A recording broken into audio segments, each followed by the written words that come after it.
Hello friends, రేపు రాబోయే complete episode ఇప్పుడు వీడియోలో చూస్తారు. వీడియోలోకి వెళ్ళిపోతే విహారీ వాళ్ళ అమ్మ వాళ్ళ తాతయ్య ముగ్గురు కలిసి ఇక సమాధి దగ్గరికి వచ్చేస్తారు. సమాధి దగ్గరికి వచ్చి ఇంకా కారులో నుంచి దిగతానే ఇంకా అక్కడ చూసి వసుధ ఏడుస్తూ ఉంటుంది. వాళ్ళ ఆయన సమాధి వైపు చూస్తూ విహారీ కూడా చాలా బాధపడుతూ ఉంటాడు.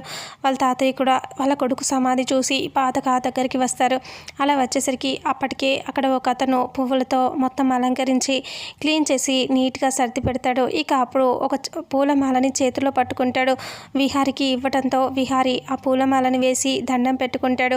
ఇక అలా వాళ్ళు కూడా దండం పెట్టుకుంటూ ఉంటారు. ఇక విహారి వాళ్ళ తాతయ్య కొడుకు సమాధి చూసి బాధపడుతూ ఇలా అంటూ ఉంటాడు, రే కృష్ణ, ఈ సమయంలో నువ్వు ఉండుంటే ఎంతో సంతోషపడేవాడివిరా.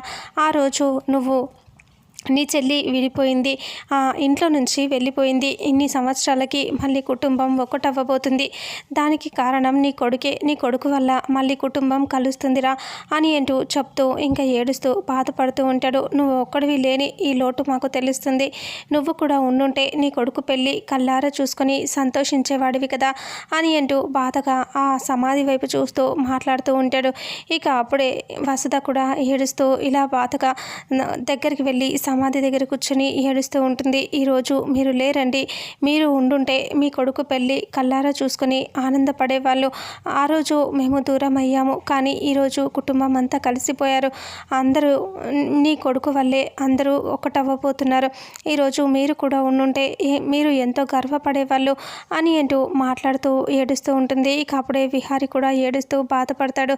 ఇక ఆ తర్వాత లేచి దండం పెట్టుకున్న తర్వాత వాళ్ళ తాతయ్య అంటాడు, విహారీ వెళ్దాం పదండి అనేసి ఇక వెంటనే అక్కడి నుంచి వెళ్ళిపోతారు. ఇక వాళ్ళు వెళ్తూ ఉంటారు. ఇక ఇక్కడేమో లక్ష్మి చీర తీసుకొని అలా వెళ్తూ ఉంటుంది. అంబిక అక్కడ కూర్చొని వర్క్ చేసుకుంటూ ఉంటుంది. లక్ష్మి ఆ చీర తీసుకొని అలా విహారీ సహస్ర గదిలోకి వెళ్ళిపోయి చీర అక్కడ పెట్టేసి సైలెంట్గా వెనక్కి తిరిగి వచ్చేస్తుంది.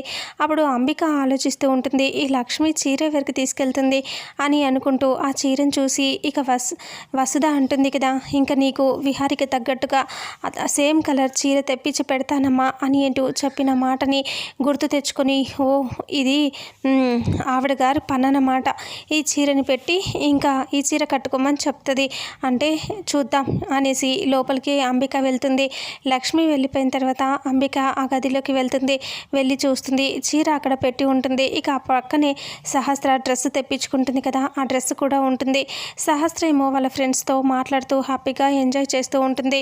ఇక అంబిక ఆ డ్రెస్ చూసి ఓపెన్ చేసి పక్కనే ఉన్న కత్తెర తీసుకొని ఇలా అనుకుంటూ ఉంటుంది, దీన్ని ఊరికే ఎందుకు వదిలిపెట్టడం, ఈ డ్రెస్సు పాపం సహస్ర ఎంతో ఇష్టంగా తెచ్చుకుంది, కానీ ఇది నాకు ఇప్పుడు ఉపయోగపడుతుంది. ఇంకా కొన్ని పెద్ద పెద్ద ప్లాన్లు వేస్తే సక్సెస్ అవ్వవు, కానీ చిన్న ప్లాన్ వేస్తే చాలు పెద్దగా పేలిపోతుంది అని అనుకుంటూ ఆ డ్రెస్ అంతా కట్ చేసి మళ్ళీ ఎలా ఉందో అలా పెట్టేసి అక్కడ నుంచి అంబిక వచ్చేస్తుంది.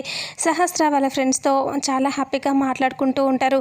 ఇక అప్పుడే ఇలా అంటూ ఉంటుంది, చూడు సహస్ర, నువ్వు ఏంటే వెంటనే మీ బావని పెళ్లి చేసేసుకుంటున్నావు, మన బ్యాచ్లో అప్పుడు క్లాస్లో ఫస్ట్ నువ్వే, ఇప్పుడు పెళ్ళిలో కూడా ఫస్ట్ నువ్వే అని అంటూ చెప్తూ ఉంటే, ఇంకా అవునే అన్నిట్లో ఫస్ట్ నేనే ఉండాలి అని అంటూ చెప్తూ ఉంటుంది. ఇక అప్పుడే అంతే కదే, మీ బావలాంటి అందగాడిని పెళ్లి చేసుకుంటున్నావని ఓవర్ చేస్తున్నావే నువ్వు అని అంటే, నేనెందుకే అలా చేస్తాను, నేనేమి చేయనలా అని అంటూ, అయినా మీ బావతో నువ్వు అందంగా సరితూగాలి అంటే నువ్వు ఇంకొంచెం మేకప్ ఎక్కువ వేసుకోవాలి అని వాళ్ళ ఫ్రెండ్స్ అంటారు. అవునే, నేను మేకప్ అంటే గుర్తొచ్చింది, ఆ మేకప్ ఆర్టిస్ట్ వస్తుందా రాదా అని అంటూ ఉంటే, వస్తుందే, ఫోన్ చేసి చెప్పాము అని అంటూ వాళ్ళు మాట్లాడుకుంటూ ఉంటారు.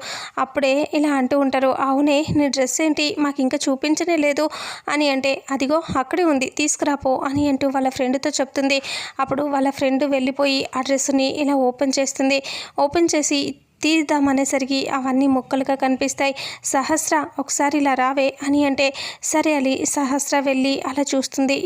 ఇంకా ఏంటే అని అంటే, ఈ డ్రెస్ చూడు చిరిగిపోయింది అని అంటే, అయ్యో ఎంత ఇష్టంగా కుట్టించుకున్నానే నేను, ఎంత ఇష్టంగా తెప్పించుకున్నాను, అసలు చాలా బాగా అనుకున్నాను, కానీ ఇలా డ్రెస్ చిరిగిపోయింది ఇప్పుడు ఎలా అని అంటూ సహస్ర అంటే, ఇది మామూలుగా చిరిగిపోయినట్టుగా లేదే, ఎవరో కావాలని కసితో కట్ చేసినట్టుగా అనిపిస్తుంది అని వాళ్ళ ఫ్రెండ్ అంటుంది. అలా అనేసరికి ఏంటి కట్ చేసినట్టుగా ఉందా, ఇలా ఇవ్వు చూస్తాను అని సహస్ర తీసుకొని చూస్తుంది. అవును ఇది కట్ చేశారు అని అంటూ చాలా సీరియస్గా అక్కడ నుంచి ఆ డ్రెస్ తీసుకొని కిందకి వచ్చేస్తూ ఉంటుంది. ఇక అంబిక ఇక వీళ్ళకి లక్ష్మి మీద గొడవ చేయాలని ప్లాన్ చేస్తుంది కదా. ఇక ఆ తర్వాత విహారీ అలా వాళ్ళ తాతయ్య వాళ్ళు కారులో వస్తూ ఉంటే విహారీ ముందుకు వచ్చింటాడు కదా. ఇక డ్రైవింగ్ చేస్తూ ఉంటాడు. లక్ష్మి వాళ్ళ నాన్న ఫోన్ చేస్తాడు. ఫోన్ రాగానే వెంటనే ఆ ఫోన్ చూసి ఇంకా సైలెంట్గా సైడ్ బటన్ నొక్కేసి పక్కన పెడతాడు. ఇక మళ్ళీ ఫోన్ వస్తుంది. ఇక వెంటనే వసుధ ఇలా అంటుంది, నాన్న విహారీ ఏంటో ఫోన్ వస్తుంది కదా చూడు అంటే, తర్వాత మాట్లాడతానులేమ్మా అని ఏంటో విహారీ అంటాడు. ఇంకా అప్పుడు ఏంటో మాట్లాడొచ్చు కదా అంటే, అంత ఇంపార్టెంట్ ఏం కాదులే నేను మాట్లాడతాను అని విహారీ అంటాడు. అలా అన్నాక సరే అని చెప్పి వాళ్ళు సైలెంట్గా ఉంటారు. విహారీ టెన్షన్ పడుతూ ఉంటాడు. ఈయన ఈ టైంలో చేస్తున్నాడు, నేనేం మాట్లాడాలి ఎలా మాట్లాడాలి అని అంటూ టెన్షన్ పడుతూ ఈ కనక మహాలక్ష్మి ఎక్కడుందో ఏంటో నాకు తెలియట్లేదు అని బాధపడుతూ ఉంటాడు. ఆ తర్వాత ఇక వెంటనే ఇంకా లక్ష్మి వాళ్ళ నాన్న మళ్ళీ ఫోన్ చేస్తాడు. మళ్ళీ ఇంకొకసారి ట్రై చేస్తానే అంటే, అబ్బా ఎందుకులేండి అనవసరంగా మళ్ళీ చేస్తారు, ఇప్పుడు వాళ్ళకి రాత్రి కదా పడుకొని ఉంటారు అని అంటూ చెప్పేసరికి ఇక అప్పుడు వెంటనే ఏం లేదు మాట్లాడాలి, నా వల్ల కాదు మాట్లాడకపోతే అని మళ్ళీ ఫోన్ చేస్తాడు. ఫోన్ చేస్తే ఇంకా అప్పుడే మళ్ళీ ఫోన్ వస్తుంది, నాన్న ఎత్తి మాట్లాడు అని అంటే, లేదమ్మా నేను తర్వాత మాట్లాడతాను అంటే, లేదు మాట్లాడమని చెప్తున్నాం కదా అంటే ఫోన్ లిఫ్ట్ చేసి హలో హలో అని అంటూ చిన్నట్టుగా వినిపించట్లేదు అని అనటంతో సరే అని చెప్పేసి ఫోన్ కట్ చేస్తే మళ్ళీ ఫోన్ వస్తుంది. ఫోన్ రావడంతో ఇంకా కారులో నుంచి దిగి ఇలా చెప్తూ ఉంటాడు వాళ్ళ అమ్మ తాతయ్యతో, నేను బయటకు వెళ్ళి ఫోన్ మాట్లాడతా, ఇందులో నాకు నెట్వర్క్ సరిగ్గా రావట్లేదు అని అంటే, సరేరా అని చెప్పగానే విహారీ కింద కారుకి నుంచి దిగి బయటికి వచ్చేసి బయట వచ్చి ఫోన్ మాట్లాడతాడు. ఇక హలో అంకుల్ చెప్పండి అని అంటే, బాబు నాకు ఇక్కడ బాగానే వినిపిస్తుంది, నీకే వినిపించట్లేదు అనుకుంటా బాబు అంటే, ఇందాక సిగ్నల్స్ సరిగా లేవు చెప్పండి అంకుల్ అని అంటూ ఉంటే, ఎలా ఉన్నారు బాబు బాగున్నారా అని అంటే, బాగానే ఉన్నాము అని చెప్తే, ఇంకా మీరెలా ఉన్నారంటే మేము బాగానే ఉన్నాము, మీరు అక్కడ ఆనందంగా ఉన్నారనే తృప్తితో ఇక్కడ హ్యాపీగా బతుకుతున్నాం బాబు అని అంటూ చెప్తూ ఉంటాడు. ఇక అప్పుడే విహారీ అలా చూస్తూ బాధపడుతూ ఉంటాడు. ఇక అప్పుడు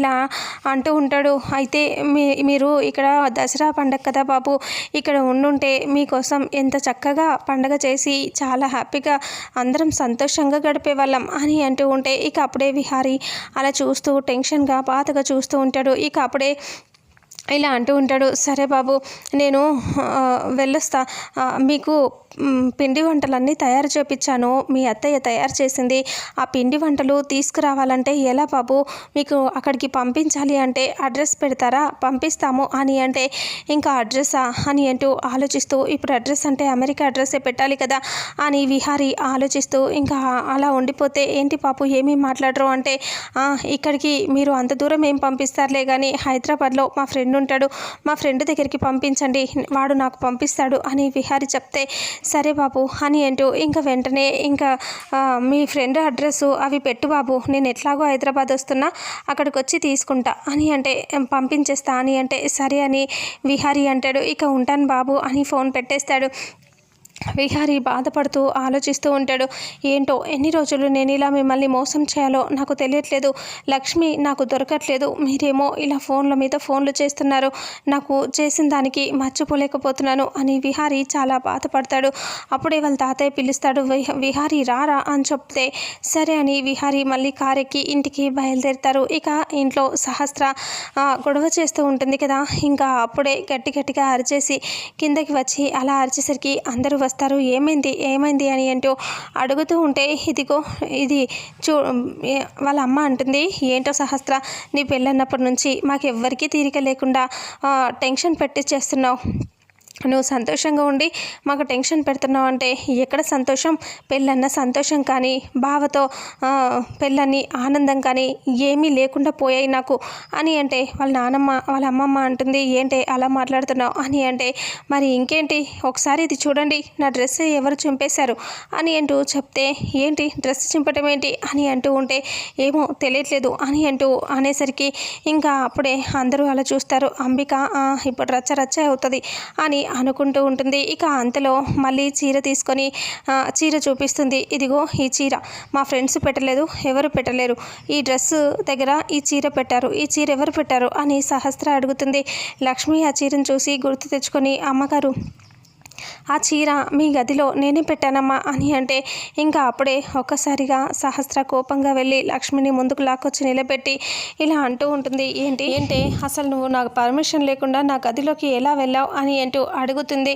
లేదమ్మా, నేను ఈ చీర పెట్టడం కోసమే వెళ్ళానమ్మా, అంతే, ఇంకేం చేయలేదమ్మా, నిజంగా ఆ డ్రెస్ అక్కడ ఉన్నట్టు కూడా నాకు తెలియదమ్మా అంటే, నువ్వు వెళ్ళావు అంటే అసలు దేనికోసం, ఎవరు చెప్పారు ఇది పెట్టమని అని అంటే, ఆ యమునమ్మ గారే చెప్పారమ్మా, అందుకే నేను పెట్టాను, లేకపోతే నేను పెట్టేదాన్ని కాదమ్మా అని అంటూ చెప్తూ ఉంటే, ఇక అప్పుడే ఇలా సీరియస్గా చూస్తూ కోపంగా ఇలా అంటూ ఉంటుంది. యమునమ్మ గారు పెట్టమన్నారు అంటే అంతకుముందు బెదిరిస్తుంది కదా, ఆ మాటల్ని గుర్తు తెచ్చుకొని, ఓ ఈ ఎంగేజ్మెంట్కి నేను చీర కట్టుకోవాలని చెప్పి ప్లాన్ చేసి ఇలా చించేశారన్నమాట అని అంటే, వెంటనే సహస్ర వాళ్ళమ్మ పద్మాక్షి ఒక్కసారిగా లాగి చంప మీద కొడుతుంది. కొట్టేసి, నా కూతురి సంతోషాన్ని పాడు చేస్తావే అని అంటే, లేదమ్మా నాకు ఏం తెలియదమ్మా, కావాలని నేను చేయలేదమ్మా, నిజం చెప్తున్నాను, దేవుడి మీద ఒట్టమ్మా అని లక్ష్మి ఏడుస్తూ ఉంటుంది. అయినా సరే వినిపించుకోకుండా ఇంకా పద్మాక్షి నీకు ఇంట్లో ఉండే రైట్ లేదు అని అంటూ ఉంటే, నేను నిజమే చెప్తున్నానమ్మా, ఇలాంటి పని నేను ఎప్పటికీ చేయనమ్మా అని అంటూ లక్ష్మి ఏడుస్తూ ఉంటుంది. అందరూ అలా చూస్తూ ఉంటారు. ఇంతటితో రేపు రాబోయే ఎపిసోడ్ ఎండ్ అవుతుంది.